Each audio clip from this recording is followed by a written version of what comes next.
Because you're eating alhamdulillah.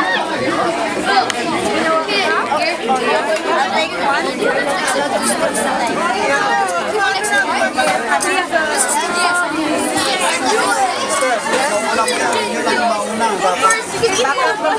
Pagdating namin, iubos namin. Ibig sabihin, hindi disiplinado ang mga Kristiyano. Bakit naman? Pagdating daw niya, hindi na ubos na. Hindi, Pagdating din naman namin doon, ubos na. Kailangan mo siyang mag-dessert. Mas marami siyang na-miss pag-dessert ang inuuna. Iba't yan ang gusto niya. Kasi pagkain mo na bago.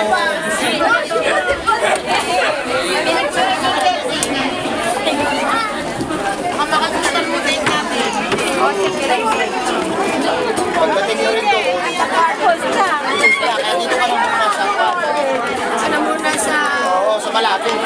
Sa malayo.